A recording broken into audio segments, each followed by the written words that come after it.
Oke, salam. Mari kita berdoa dulu ya, saudara semua. Bapa, kami bersyukur Tuhan atas segala kasih, kebaikan, dan kemurahan-Mu dalam hidup kami, Tuhan. Terima kasih atas perbuatan-perbuatan-Mu yang ajaib. Terima kasih Kau yang sudah tolong kami, Tuhan. Terima kasih Kau yang terus lindungi kami. Terima kasih Kau yang terus berkati kami, Bapa. Terima kasih Tuhan, kami bersyukur kami punya Bapa yang mengasihi kami. Sebentar kami ingin belajar firman-Mu, Tuhan. Biar Kau yang bicara, Tuhan. Kau yang ajari setiap kami, sehingga kami bisa mengerti dan kami dapat menangkap kehendak-Mu dalam hidup kami. Sehingga kelak Tuhan, ketika Engkau datang, Kau dapati kami menjadi anak-anak-Mu yang setia, yang bertanggung jawab, dan kami akan Kau beri mahkota dalam kerajaan-Mu. Terima kasih Bapa. Roh Kudus, berikan kami roh hikmat, roh wahyu, dan roh pengertian. Buka hati kami Tuhan. Terima kasih. Di nama Tuhan Yesus, haleluya, amin. Puji Tuhan. Oke, salam. Saya itu kemarin, saya tuh sebenarnya kaget, benar-benar kaget saya. Karena ini sesuatu yang tidak saya duga. Tuhan tiba-tiba bicara kuat sekali tentang ini. Dan ini berurutan sesuatu yang tadinya nggak saya pikirkan. Tiba-tiba Tuhan bicara ini. Seperti yang saya ceritakan, sebenarnya kemarin itu saya ingin nulis dari kisah tentang kebun anggur Nabot, jadi 1 Raja-Raja 21. Tetapi kemudian ketika saya tuliskan, kok beda? Kok apa yang kehendak Tuhan kok bukan di 1 Raja-Raja 21, tapi kok 1 Raja-Raja 20? Oke lah, saya taat saja. Saya mau taat sama Tuhan. Saya tulis 1 Raja-Raja 20 yang kemarin diajarkan Tuhan, yang saya sharingkan itu. Kemudian siangnya, saya itu nggak sengaja nyentuh HP saya yang satunya. Tiba-tiba muncul Alkitab, Yefanya 1. Saya baca, saudara, Tuhan bicara jelas tentang akhir zaman. Kita tahu ini memang waktunya sudah sangat singkat. Dan nanti kita baca Yefanya ayat yang pasal yang pertama, ayat yang ke-7. Karena waktu saya buka itu pas sampai ayat yang ke-7. Sesuatu yang ajaib lah. Tuhan ajari kita banyak hal, Tuhan bicara banyak hal, dan saya ingin bagikan ke saudara. Karena jangan sampai saudara, kita harus tahu hidup kita di dunia ini hanya sementara. Karena hidup kita kekal itu kelak. Beberapa teman saya ngomong, ada yang bernubuat tahun ini banyak yang meninggal. Ternyata memang banyak. Kita nggak tahu kapan kita dipanggil pulang Tuhan. Banyak orang-orang yang masih muda, masih usia 40, 50, tiba-tiba sudah dipanggil pulang Tuhan. Terus buat apa semuanya? Kalau kita nggak melakukan kehendak Tuhan, semuanya akan sia-sia. Oleh karena itu kita harus siap-siap, saudara. Kita harus mau menangkap kehendak Tuhan dalam hidup kita. Hari ini Tuhan ingin ajari kita sesuatu. Nah, sorenya tuh saya tuh kadang kalau nggak ada kegiatan, saya tuh lihat di YouTube, saya scroll ke bawah. Tapi karena saya sering kadang dengerin banyak Pak Petrus Agung, tiba-tiba tuh muncul aja di scroll tuh yang judulnya 3 menit terakhir. Saya kira ya, saya belum pernah dengerin ini. Belum pernah. Jadi tiba-tiba ada dorongan Roh Kudus untuk dengarkan. Saya dengarkan, ternyata yang khotbah yang pertama itu Bu Iin Cipto. Bu Iin Cipto cerita tentang membuat Santo Paulus yang pernah saya sharingkan di DN pertama ya, bahwa Paulus yang terakhir ini adalah Paulus yang terakhir itu adalah Paulus yang terakhir ya. Jadi cerita tentang semua sudah dinubuatkan, ini ada Paulus yang terakhir dan akan finish the end, akan terakhir ya, karena semua selesai. Kemudian nubuat-nubuat dari mungkin orang-orang lain, semua itu disampaikan bahwa kita ini sudah hidup di akhir dari akhir zaman. 3 menit terakhir gitu kira-kira.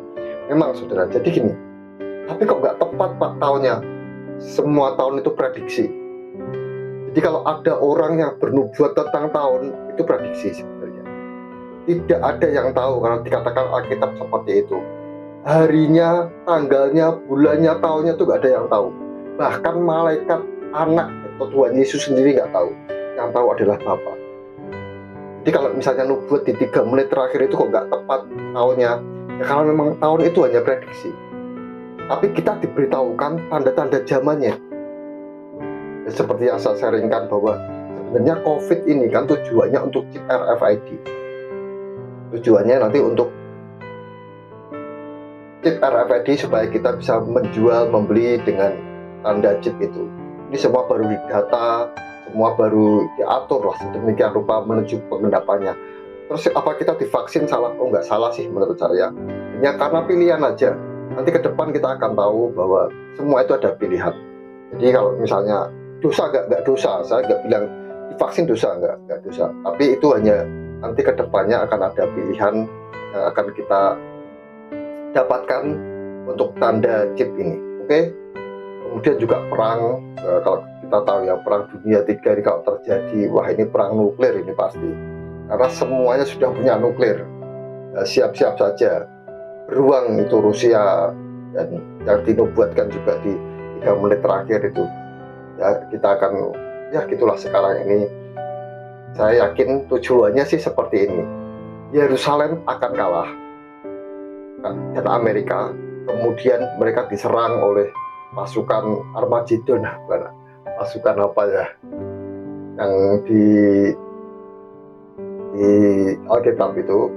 Kemudian ketika mereka diserang kalah, kemudian Tuhan Yesus datang untuk memenangkan peperangan. Itu ceritanya dalam Wahyu ya. Jadi seperti itu. Ini memang semua menuju penggenapannya. Jadi nanti negara-negara Arab, sudah kalau saudara dengarkan penjelasan saya lebih detail di YouTube saya ada DN2, silahkan dengarkan ya. Jadi saya nggak perlu ngulang lagi di sini. Jadi semua itu menuju penggenapannya. Saya setelah dengar tentang 3 menit terakhir, kemudian saya tidur, itu sudah malam. Kemudian saya paginya bangun, saya doa, saya baca Alkitab. Tuhan ngomong gini, lanjutkan dari yang kamu sharingkan kemarin. Sebenarnya itu sudah saya baca beberapa kali. Saya ingin lanjutkan di kebun anggur Nabot, 1 Raja-Raja 21. Tapi Tuhan ngomong lanjutkan dari yang kamu sharingkan kemarin. Berarti saya kembali ke 1 Raja-Raja 20. Kemudian ketika saya membaca 1 Raja-Raja 20 ayat 39, disinilah Tuhan, saya tahu maksud Tuhan dalam ketika 2 hari ini Tuhan bicara tentang akhir zaman. Dan tadinya saya tuh, kenapa Tuhan kok bicara akhir zaman? Saya berpikir untuk apa? Toh semua tahu bahwa ini sudah akhir dari akhir zaman. Gak ada sesuatu yang baru yang perlu saya sampaikan. Karena semua sudah tahu, saya sudah pernah sharingkan tentang DN1, DN2, chip RFID, dan macam-macam, semua sudah saya sampaikan. Ya, tugas saya itu menyampaikan ya, saudara. Kalau saudara kemudian tidak percaya atau apa, itu sudah bukan bagian saya. Yang penting saya sampaikan. Kemudian apa yang akan terjadi, kemudian saudara bagaimana bertindaknya, itu bukan sudah kendali saya. Jadi semua itu sudah tergantung dengan hidup kita masing-masing. Misalnya, saya menasihati anak remaja, bukan saya menasihati. Kemudian ada yang mau menerima nasihat, ada yang enggak, ya itu kan pribadi masing-masing. Juga saya juga menyampaikan apa-apa yang Tuhan sampaikan, yang Tuhan ingin kita tahu tentang akhir zaman ini. Juga saya itu. Nah, saya sudah sampaikan Tuhan, menurut saya sudah nggak ada poinnya, saya gitu. Terus tapi Tuhan tiba-tiba ini loh yang ingin diomongkan Tuhan ternyata. Saya baru tahu.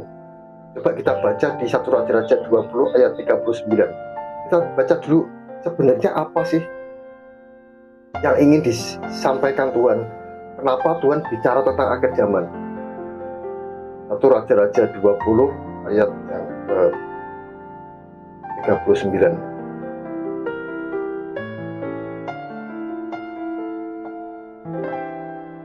Saya bacakan.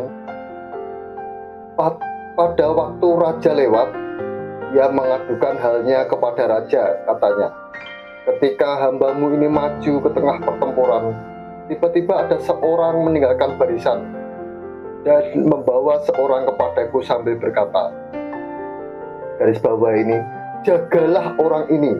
Jika ia hilang dengan cara bagaimanapun juga, maka nyawamu adalah ganti nyawanya, atau engkau harus membayar setalenta perak. Jadi ada seorang nabi yang menemui Raja Ahab. Kemudian dia, karena dia diperintah Tuhan, dia memberikan ilustrasi. Dia seolah-olah dia ini seorang pasukan. Ya, di tengah pertempuran, tiba-tiba ada temannya pasukan itu yang menitipkan orang kepada dia. Dia ngomong gini, ya bro ya, ya saya itu ya saya kadang sama teman-teman bilangnya teman-teman, kadang kalau dengan saudara saya panggilnya saudara di rumah berkat. Kalau di C4C saya juga melayani di ada sekolah teologi ya lah. Di situ karena itu punyanya Harvest, jadi mereka Harvest internasional, jadi panggilnya brother and sister, jadi akan panggilnya bro ya, sis ya gitu. Itu bukan sok gaul ya, memang karena memang aturannya seperti itu. Kemudian dikatakan kalau engkau jaga orang ini, jika orang ini hilang, maka engkau harus mengganti nyawanya dengan nyawamu, atau engkau harus membayar setalenta perak. Artinya orang yang menitipkan ini memberikan kepercayaan kepada dia. Ya benar nggak? Kita punya barang berharga, kemudian kita titipkan ke si A. Ini aku titip ya, dia jaga loh. Kalau hilang kamu ganti loh. Kan gitu. Berarti kita mempercayakan barang kita ini kepada si A. Lalu apa hubungannya dengan akhir zaman? Apa hubungannya dengan akhir zaman? Oke, kita baca di Sifanya 1. Ini banyak ayat yang akan kita baca. Kemarin waktu saya baca ini tuh saya sambil merenung sendiri, sambil diam sendiri, sambil kaget sendiri. Oke, gini ya. Sifanya 1 ayat yang ke-7. Berdiam dirilah di hadapan Tuhan Allah, sebab hari Tuhan sudah dekat. Sungguh Tuhan telah menyediakan perjamuan korban dan telah menguduskan para undangannya. Jadi dikatakan saat ini itu dalam kita menghadapi segala sesuatu, jangan dengan emosi, jangan dengan ini berdiam diri artinya dengan tenang, dengan bijaksana. Jadi jangan gusah-gusu, jangan emosi. Karena dikatakan hari Tuhan sudah dekat. Waktu saya baca ini, sungguh Tuhan telah menyediakan perjamuan korban dan telah menguduskan para undangannya. Jadi semua itu sudah dipersiapkan. Orang Tuhan ngomong waktu terangkat, aku akan menyediakan rumah bagimu. Artinya semuanya sebenarnya sudah selesai. Perjamuan kawin itu sudah disiapkan semuanya. Tuhan Yesus memberi ilustrasi akan ada perjamuan kawin dan mari undang semuanya. Kalau kita baca tentang 5 gadis bijaksana dan 5 gadis bodoh, ini adalah pesta kawin anak domba. Jadi semuanya itu sudah selesai sekarang, sudah dipersiapkan. Pada hari perjamuan korban, Tuhan itu akan menghukum para pemuka, para anak-anak raja, dan semua orang yang memakai pakaian asing. Garis bawahi memakai pakaian asing. Siapa yang dihukum sama Tuhan? Para pemuka, para anak-anak raja, dan semua orang yang memakai pakaian asing. Artinya bukan hanya orang luar, tapi juga para pemuka, para anak-anak raja. Kalau Tuhan itu raja, kita berkata kita ini anak-anak raja ya. Tapi kalau anak raja tidak memakai pakaian raja, tidak memakai jubah kerajaan, maka akan dihukum. Jadi bukan hanya orang luar, tapi juga para pemuka, para anak-anak raja, dan semua orang yang memakai pakaian asing. Aku akan menghukum pada hari itu semua orang yang melompati ambang pintu dan memenuhi istana tuan mereka.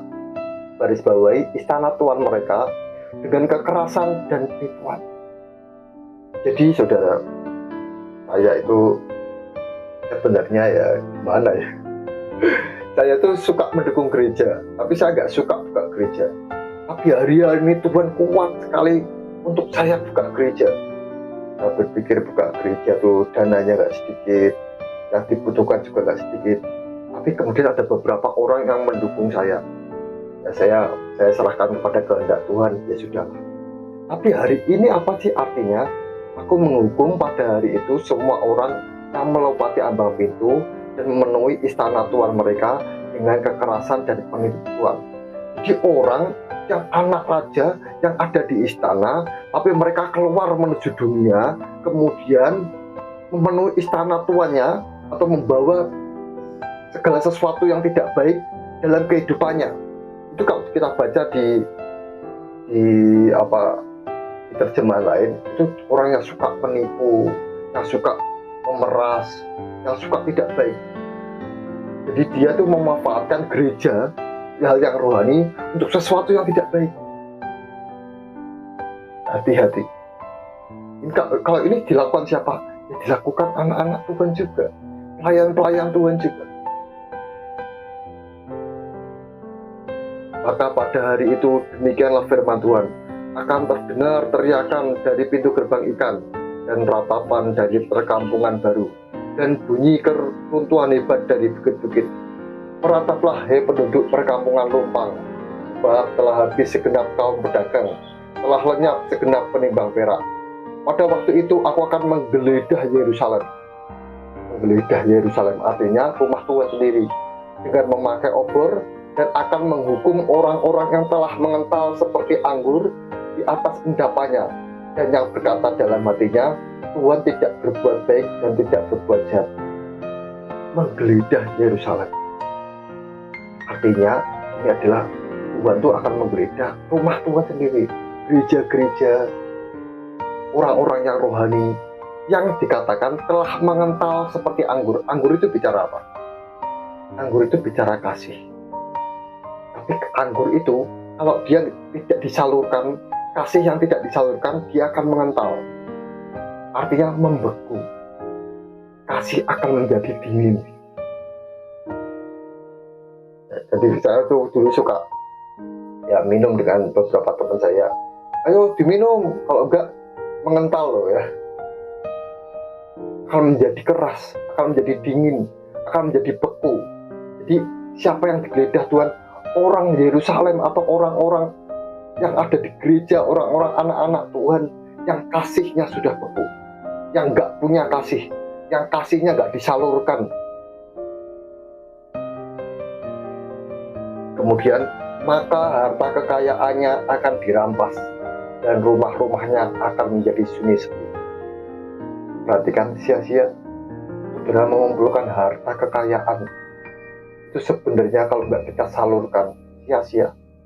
Akhirnya toh akan kita tinggalkan. Bahkan dikatakan akan dirampas.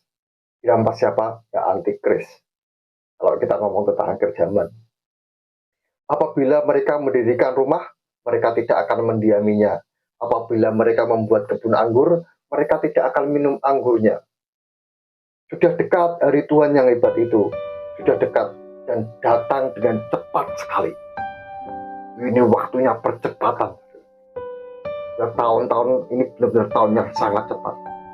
Tiba-tiba COVID, tiba-tiba perang, tiba-tiba antikris, tiba-tiba chip RFID, tiba-tiba Tuhan datang. Siap gak? Dengar, hari Tuhan pahit, pahlawan pun akan menangis. Hari kegemasan hari itu, hari kesusahan dan kesulitan, hari kemusnahan dan pemusnahan, hari kegelapan dan kesuraman, hari berawan dan kelam. Ini antikris. Kemudian hari peniupan sangkakala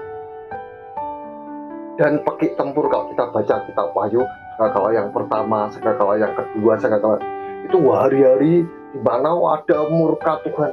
Bukan murka Tuhan ya, hari-hari ada seperti penghukuman, tapi belum murka Tuhan, belum cawan murka Tuhan. Jadi ada materai ya, 7 materai, kemudian 7 sangkakala, kemudian baru cawan murka Allah ditumpahkan. Kalau kita baca, aku akan menyusahkan manusia sehingga mereka berjalan seperti orang buta, sebab mereka telah berdosa kepada Tuhan. Darah mereka akan tercurah seperti debu dan usus mereka seperti tai. Mereka tidak dapat diselamatkan oleh perak atau emas. Mereka pada hari kegemasan Tuhan. Jadi mereka tidak dapat diselamatkan oleh perak atau emas mereka pada hari kegemasan Tuhan. Dan seluruh bumi akan dimakan habis oleh api cemburunya.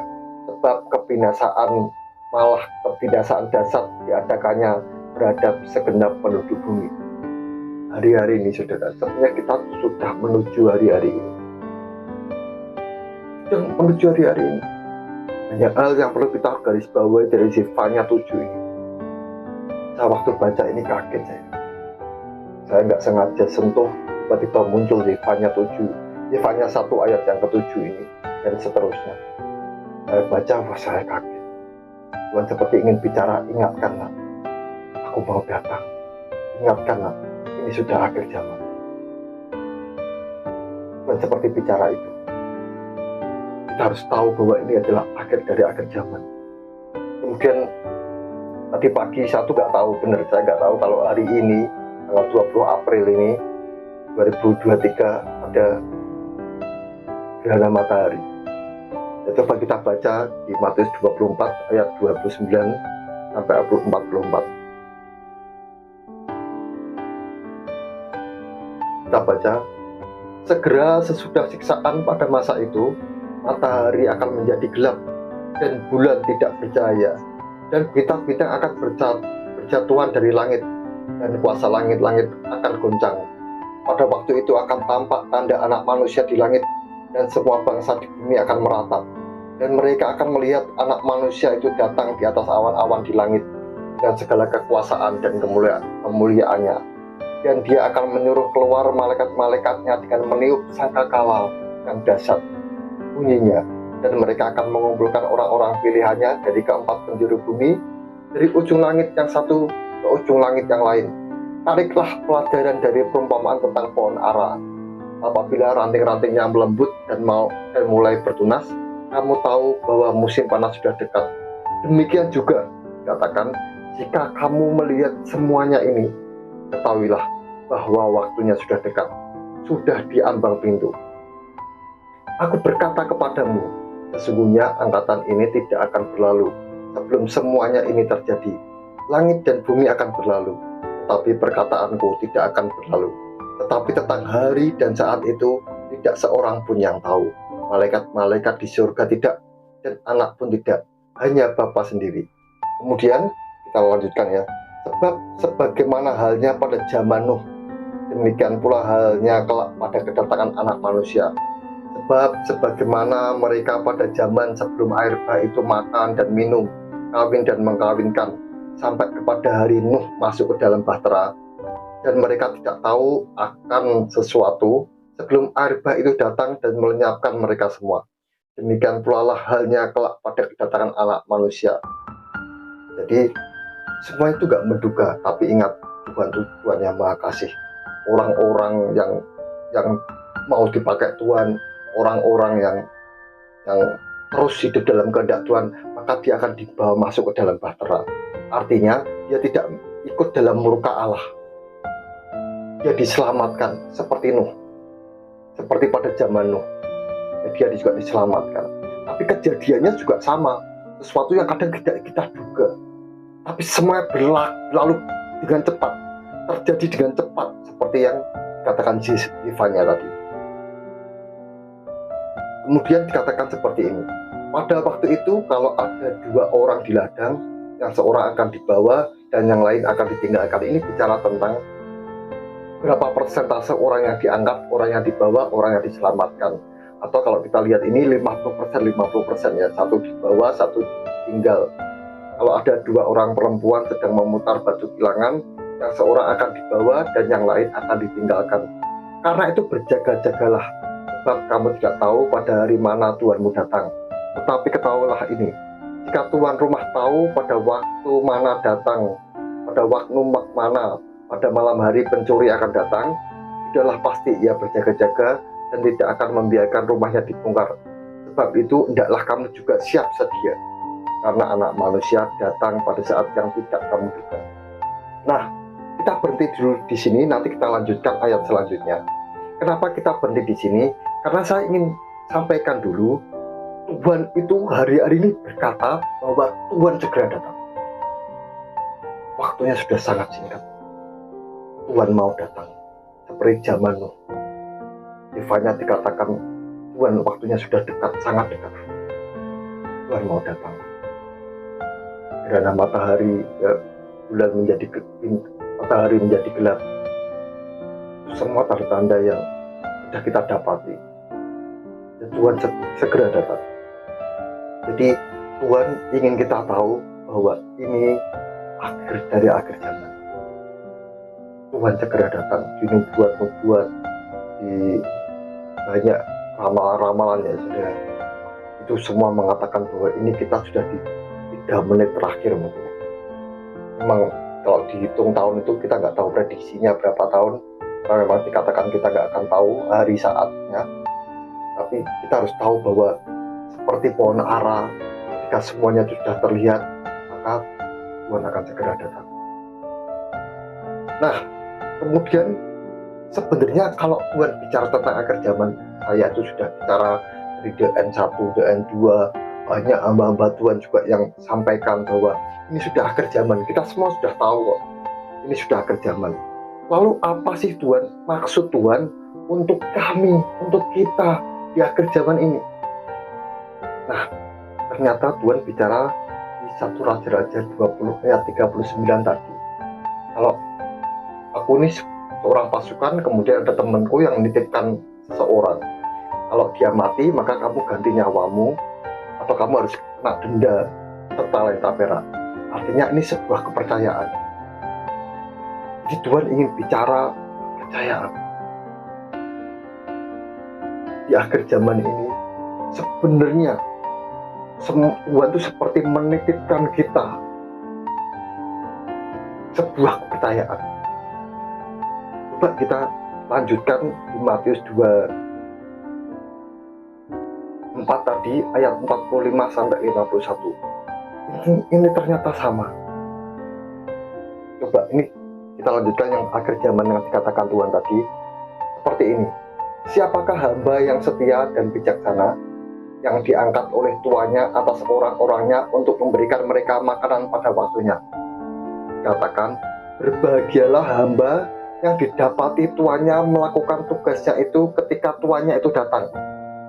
Jadi ketika Tuhan bicara tentang akhir zaman, Tuhan itu bicara tentang kepercayaan. Maksud Tuhan untuk kita di akhir zaman ini, kenapa Tuhan bicara tentang akhir zaman? Aku bicara kepada kamu tentang kepercayaan. Seperti Tuhan yang menitipkan hambanya. Aku berkata kepadamu, sesungguhnya tuannya itu akan mengangkat dia menjadi pengawas segala miliknya. Akan tetapi, apabila hamba itu jahat dan berkata di dalam hatinya, tuanku tidak datang, lalu ia mulai memukul hamba-hamba lain dan makan minum bersama-sama pemabuk-mabuk, maka tuan hamba itu akan datang pada hari yang tidak disangkakannya dan pada saat yang tidak diketahuinya, dan akan membunuh dia dan membuat dia senasib dengan orang-orang munafik. Di sanalah akan terdapat ratapan dan ketakan. Jadi sama seperti yang 1 Raja-Raja 20 ayat 39 tadi. Kalau kamu nggak bisa dipercaya, ternyata kepercayaan yang aku tadi berikan itu hilang, kamu harus ganti dengan nyawamu. Paham nggak? Sama di Matius 24 ini, lanjutan ketika Tuhan bicara tentang akhir zaman, Tuhan bicara tentang kepercayaan. Aku mempercayakan kepadamu hamba-hamba, kalau kamu melakukan tugasmu dengan benar, dengan setia, maka akan mengangkat engkau ketika Tuhan datang, ketika Tuhan akan datang. Tapi kalau kamu nggak bisa dipercaya, kamu memukuli, kamu tidak menggunakan dengan benar, kamu menyalahgunakan kekuasaan, menyalahgunakan berkat yang diberikan Tuhan, maka ketika Tuhan datang nanti, Tuhan akan membunuh dia, membuat dia senasib dengan orang-orang munafik, dan menempatkan dia di sebuah tempat di mana di situ ada ratapan dan ketak gigi, atau di neraka. Sebuah kepercayaan. Saat ini saudara, saya itu sebenarnya benar, saya itu sudah nyaman dengan rumah berkat yang sekarang. Sudah nyaman, gak perlu repot-repot, gak usah banyak-banyak, ya di rumah saja seadanya. Kalau ada orang yang mau datang lebih banyak, saya bilang rumah saya nggak cukup, nggak muat, ya berhenti, kita ke gereja aja. Tapi hari-hari ini tiba-tiba ada orang yang WA saya, Pak, buka gereja Pak, saya dukung. Terus ada orang lagi yang tutup, Pak, buka gereja Pak. Saya berpikir, buat apa saya buka gereja? Saya sudah nyaman, gereja juga sudah banyak. Tapi saya takut. Saya takut kalau ini kehendak Tuhan, karena dorongannya sangat kuat. sangat kuat.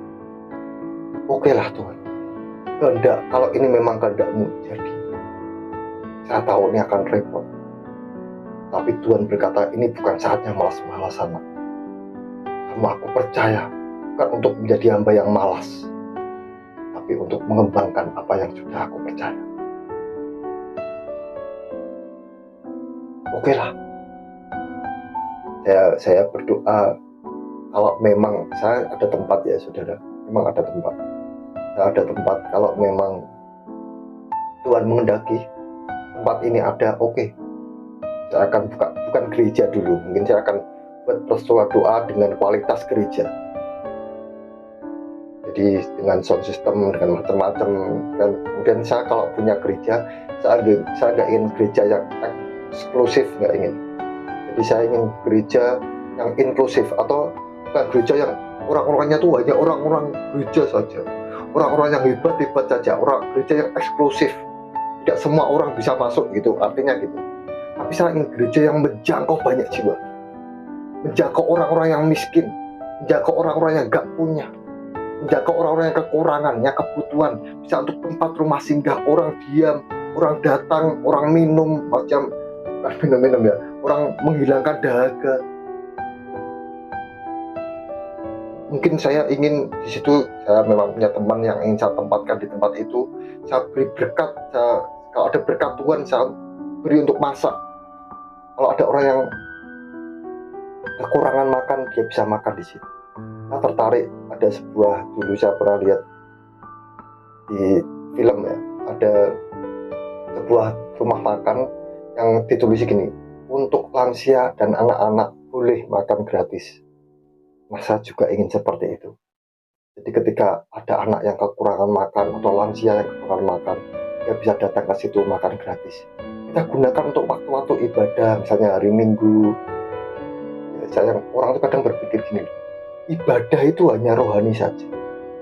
Sementara Tuhan berkata, ibadah yang sejati itu bukan hanya yang rohani saja, tapi juga yang sesama. Kasih itu kasih kepada Tuhan, dan yang sama dengan itu kasih kepada sesama manusia. Jadi bukan hanya nyembah-nyembah Tuhan, tapi juga ketika kita mengasihi Tuhan dengan menyembah Tuhan, tapi kita juga mengasihi sesama manusia dan menolong mereka.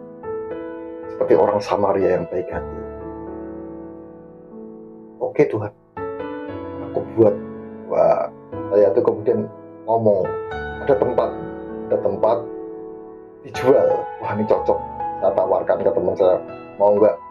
Kalau kamu mau beli, saya gunakan untuk pelayanan. Intinya seperti itu. Ya, saya tahu ini bukan nilai yang murah, ini sangat mahal, apalagi di akhir zaman ini ngapain beli tempat? Tuhan aja mau datang kok. Saya pikirnya seperti itu. Tapi Tuhan ternyata bicara akhir zaman ini kepercayaan. Apa yang aku percayakan harus kamu kembangkan sampai aku datang. Oke lah. Tiba-tiba saudara, hari ini ketika saya berangkat ke gereja, ini saya kasih screenshotnya. Satu, nggak mau saudara-saudara punya mindset yang salah. Jadi semua yang sudah memberkati nyewa ya sudah. Jangan sampai ada 10 orang berkati nyewa, kemudian yang 9 saya simpen uangnya gitu, nggak mau. Nanti saya mau screenshot orang yang berkati nyewakan tempat ini. Ya tiba-tiba WA saya, Pak, saya digerakkan Tuhan untuk menyewakan tempat. Nah, jadi ini saya screenshot WA-nya, walaupun nggak pakai nama, mungkin namanya saya potong ya, supaya teman-teman tahu bahwa yang menyewakan tuh orang ini, yang lain jangan ikut menyewakan. Kalau saudara ingin memberkati, ya berkati yang lain, mungkin sound system atau yang lain misalnya, digerakkan Tuhan. Kalau enggak ya jangan. Tapi ini masalah kepercayaan Tuhan dalam hidup kita. Kita bisa dipercaya. Kita mau mengembangkan apa yang sudah dipercayakan Tuhan, entah itu apa saja. Kalau saya mungkin talenta saya seperti ini, sharingkan apa yang Tuhan bagikan, dan Tuhan ingin dipakai lebih lagi, rumah berkat lebih lagi. Sementara saya sudah ada di zona nyaman, ya saya harus mau kembangkan terus. Ini masalah kepercayaan. Akhir zaman, masalah kepercayaan. Kita baca di Matius 25 ayat yang 24 sampai 30. Kini datanglah juga hamba yang menerima 1 talenta itu dan berkata, Tuan, aku tahu bahwa Tuan adalah manusia yang kejam, yang menuai di tempat di mana Tuan tidak menabur dan yang memungut dari tempat di mana Tuan tidak menanam. Karena itu aku takut dan pergi menyembunyikan talenta Tuan itu di dalam tanah. Ini, terimalah kepunyaan Tuhan. Maka jawab tuannya itu, Hei kamu hamba yang jahat dan malas. Jadi kamu sudah tahu bahwa aku menuai di tempat di mana aku tidak menabur dan memungut dari tempat di mana aku tidak menanam. Karena itu sudahlah, seharusnya uangku itu kau berikan kepada orang yang mau menjalankan uang, supaya sekembaliku ketika Tuhan datang, aku, Tuhan, menerimanya serta dengan bunganya. Sebab itu ambillah talenta itu daripadanya dan berikanlah kepada orang yang mempunyai 10 talenta itu. Karena setiap orang yang mempunyai kepadanya akan diberi sehingga ia berkelimpahan. Tetapi siapa yang tidak mempunyai, tidak bisa dipercaya, apapun juga yang ada padanya akan diambil daripadanya. Dan campakkanlah hamba yang tidak berguna itu ke dalam kegelapan yang paling gelap. Di sanalah akan terdapat ratap dan retak gigi. Masing-masing kita pasti dipercaya Tuhan, entah itu 5 talenta, 2 talenta, 1 talenta. Masalahnya, kita simpan, kita pendam, atau kita kembangkan untuk kemuliaan nama Tuhan. Ketika Tuhan datang, kita bisa hadapkan, ini Tuhan yang Engkau percayakan, sudah seperti itu. Atau kita simpan untuk diri kita sendiri. Sehingga Tuhan berkata, hei hamba yang tidak berguna,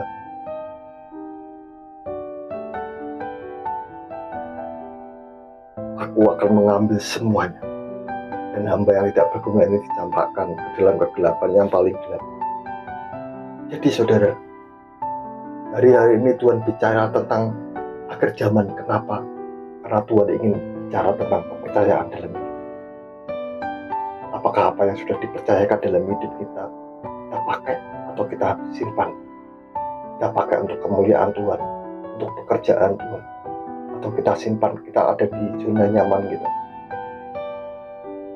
Saya berdoa Tuhan mau datang, saudara. Kalau kepercayaan yang diberikan itu hanya kita simpan, bahaya. Saya nggak iri dengan orang yang kaya, nggak iri. Karena saya tahu ketika Tuhan datang, semua itu nggak berguna. Pada hari kemurkaan semuanya itu tidak berguna. Di sifanya tadi dijelaskan seperti itu. Harta, emas, perakmu itu tidak berguna tadi.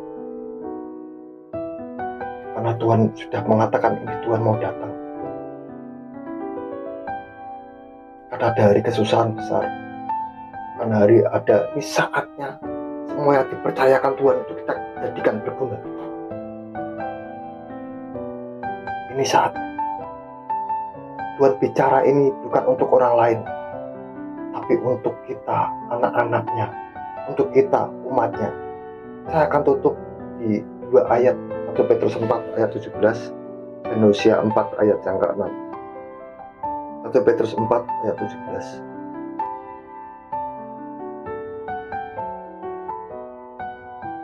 Karena sekarang telah tiba saatnya penghakiman dimulai, dan pada rumah Allah sendiri yang harus pertama-tama dihakimi. Jadi rumah Allah sendiri di Yerusalem digeledah, bukan kepada orang luar. Tuhan bicara hari ini pada kita semua, anak-anaknya, anak-anak raja, pada kita semua umatnya. Hosea 4 ayat yang ke-6.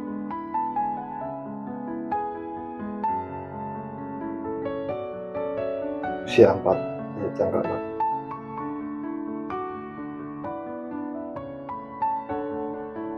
Dikatakan umatku binasa.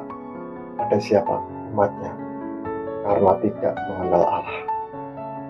Karena engkaulah yang menolak pengenalan itu, maka aku menolak engkau menjadi imamku. Dan karena engkau melupakan pengajaran Allahmu, maka aku juga akan melupakan anak-anak. Kemarin saya tuh mendapat rema Tuhan memang diberkatilah orang yang mengandalkan Tuhan, yang hidup dalam kebenaran, maka anak cucunya tidak akan meminta-minta roti. Itu terjadi dalam hidup saya. Lihat, orang yang hidup benar, orang yang melakukan kehendak Tuhan, orang yang mau mengenal Tuhan, maka anak cucunya tidak akan meminta-minta roti. Tetapi orang yang menolak Tuhan, orang yang mengabaikan Tuhan, tidak mau mengenal Tuhan, melupakan pengajaran Tuhan, maka Tuhan juga akan melupakan anak-anak. Pilih mana? Mau dipakai Tuhan dan anak kita dijamin Tuhan, atau kita lupakan Tuhan, kita menolak kehendak Tuhan, kita nggak mau dipakai Tuhan, maka Tuhan akan menolak bukan hanya kita, tapi juga anak-anaknya, anak-anak kita akan dilupakan. Tuhan mau datang. Ini bukan saatnya santai-santai. Ini saatnya menjangkau jiwa-jiwa. Apa yang dipercayakan Tuhan harus kita tangkap. Kita gunakan. Tuhan, apa kehendak-Mu dari apa yang sudah Kau percayakan ini? Harus tanya seperti itu. Kalau tidak, Tuhan akan berkata, Kau hamba yang tidak berguna. Kau anak-anakku yang mengabaikan tugasmu. Dan semua berkata akan dicampakkan ke dalam tempat ratapan dan kertak gigi. Saya berdoa kita akan bertemu semua di dalam kerajaannya. Kita akan menerima mahkota kekal kemuliaan Tuhan. Kita akan diangkat menjadi pengawas-pengawas dalam kerajaannya. Bukan yang dicampakkan. Tidak ada yang abu-abu. Orang yang menyimpan itu orang yang malas dan tidak berguna. Jadi aku nggak mau Tuhan Kau pakai, aku simpan saja talentamu, silahkan. Tapi kamu berarti hamba yang malas dan tidak berguna. Ini peringatan karena Tuhan berkata Dia sudah mau datang. Siapkan hidup kita. Biasanya itu kadang orang itu kalau nggak mau dipakai Tuhan, malah hartanya dipakai iblis, dibuat foya-foya, dibuat hal yang gak berguna, pamer-pamer kekayaan di medsos gitu misalnya, pergi-pergi yang gak penting. Lebih baik dipakai Tuhan daripada dipakai dunia. Oke, saya akan tutup dengan doa. Bapak, terima kasih Tuhan. Rakapata sakarala mata sapakarala. Kami ini anak-anak-Mu Tuhan. Biar Kau pakai kami sesuai dengan talenta yang Kau berikan. Biar kami menjadi anak-anak kerajaan-Mu, hamba-hamba yang berguna Tuhan. Dan ketika Engkau datang Tuhan, Kau dapati kami melakukan tugas panggilan kami, mengembangkan talenta kami sesuai dengan apa yang sudah Kau percayakan. Terima kasih Bapak. Terima kasih atas peringatan-Mu hari ini. Kami tahu Engkau akan segera datang. Terima kasih pakai kami Tuhan. Buat kami bisa menjadi anak-anak-Mu yang Kau percayai, yang setia, yang berguna. Tuntun kami terus Roh Kudus. Sertai kami terus Tuhan Yesus. Terima kasih Bapa atas segala kasih berkat firman-Mu Tuhan. Kepercayaan. Terima kasih. Demi nama Tuhan Yesus kami sudah berdoa. Kami mau mengucap syukur. Haleluya. Amin. Amin. Puji Tuhan. Terima kasih. Tuhan Yesus memberkati. Salam.